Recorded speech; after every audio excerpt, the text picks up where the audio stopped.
Shalom ibu-ibu yang terkasih di dalam Tuhan. Pada hari ini kita akan bersama-sama merenungkan kebenaran firman Tuhan dengan tema Jagalah Hatimu. Teks firman Tuhan terdapat dalam Amsal pasal 4 ayat yang ke-23. Demikian firman Tuhan. Jagalah hatimu dengan segala kewaspadaan, karena dari situlah terpancar kehidupan. Saya ulangi lagi. Jagalah hatimu dengan segala kewaspadaan, karena dari situlah terpancar kehidupan. Ibu-ibu yang terkasih di dalam Tuhan, kitab Amsal ini disebut sebagai kitab hikmat yang berisikan nasihat praktis mengenai cara berpikir dan menjalani kehidupan sehari-hari.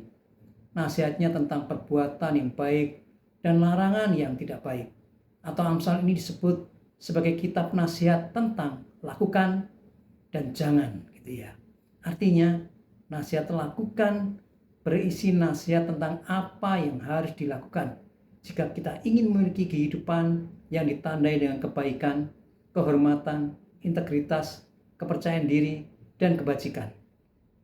Nasihat larangan berisi tentang apa yang tidak boleh dilakukan jika kita ingin menghindari kehancuran, rasa malu, ketidakbahagiaan, dan aib.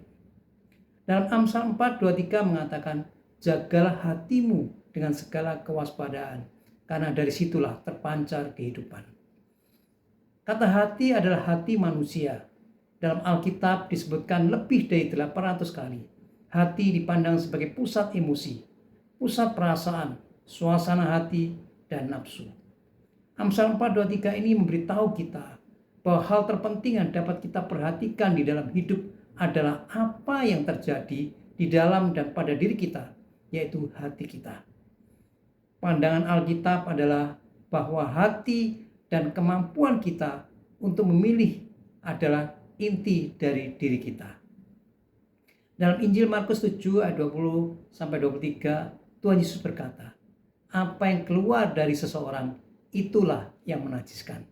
Sebab dari dalam, dari hati orang, timbul segala pikiran jahat, percabulan, pencurian, pembunuhan, perzinahan, keserakahan, kejahatan, kelicikan, hawa nafsu, iri hati, hujat, kesombongan, kebebalan. Semua hal-hal jahat ini timbul dari dalam dan menajiskan orang.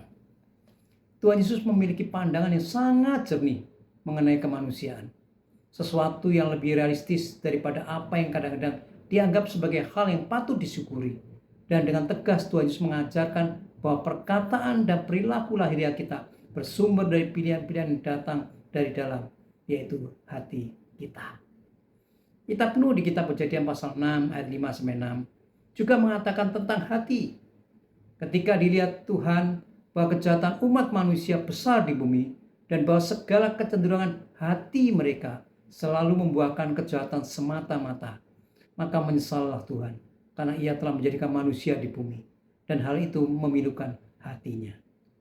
Kisah tentang Nuh mengatakan kecenderungan hati manusia.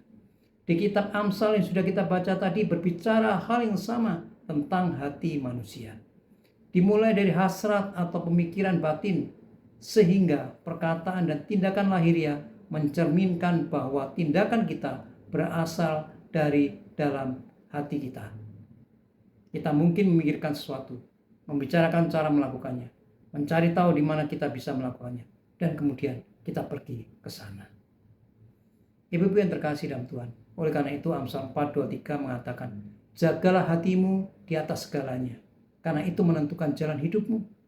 Jagalah hatimu, karena itu membentuk pikiran dan perkataan. Apa yang kita pikirkan biasanya adalah apa yang kita katakan. Walaupun ada dari kita tidak mengatakan semua yang kita pikirkan. Namun apa yang kita katakan dan lakukan memengaruhi arah hidup kita. Jika hati kita dipenuhi dengan kasih, ucapan dan pikiran kita kemungkinan besar akan mencerminkan hal tersebut. Rasul Paulus berkata tentang kasih, bahwa kasih itu sabar, kasih itu murah hati, kasih itu tidak cemburu, kasih itu tidak memegahkan diri dan tidak sombong, kasih itu tidak melakukan yang tidak sopan dan tidak mencari keuntungan diri sendiri, kasih itu tidak pemarah dan tidak menyimpan kesalahan orang lain. Bila kita menjaga hati dengan segala kewaspadaan, maka kita akan biarkan Tuhan membentuk hati kita penuh kasih dalam ucapan kita, dalam pikiran dan tindakan yang mengalir dari kita. Kasih Tuhan Yesus itulah benar-benar dapat mengubah hati manusia, dapat mengubah Bapak, Ibu, Saudara, dan saya, dapat mengubah ibu-ibu semuanya, dapat mengubah saya. Inilah kasih Tuhan dicurahkan dalam hati kita, dan kita pada gilirannya mengasihi Tuhan Yesus dan juga mengasihi orang lain. Ketika kita membiarkan Tuhan mengasihi kita, kita akan memiliki kasih untuk berbagi dengan orang lain. Semuanya dimulai dari hati kita. Bagaimana cara kita menjaga hati dengan baik? Pemazmur mengatakan di dalam Mazmur 16 ayat 7-9 berkata demikian. Aku memuji Tuhan yang telah beri nasihat kepadaku. Ya, pada waktu malam hati nuraniku mengajar aku. Aku senantiasa memandang kepada Tuhan, karena Ia berdiri di sebelah kananku. Aku tidak goyah. Sebab itu hatiku bersukacita dan jiwaku bersorak-sorak, bahkan tubuhku akan diam dengan tentram. Pemazmur mengatakan bahwa kunci memiliki hati yang bersukacita dan jiwa yang bersorak-sorak dinyatakan dalam ayat yang ke-8. Aku senantiasa memandang kepada Tuhan di hadapanku, karena Tuhan ada di sebelah kananku. Aku tidak akan goyah. Puji Tuhan. Alkitab banyak berbicara tentang hati manusia, karena kita hidup dari hati kita. Kondisi hati kita memengaruhi pikiran kita, kemauan kita, dan semangat kita, dan setiap aspek kehidupan kita. Apa yang ada dalam hati kita lebih penting dari apapun yang menentukan siapa kita dan apa jadinya kita. Oleh karena itu, jagalah hatimu dengan segala kewaspadaan, karena dari situlah terpancar kehidupan. Amin.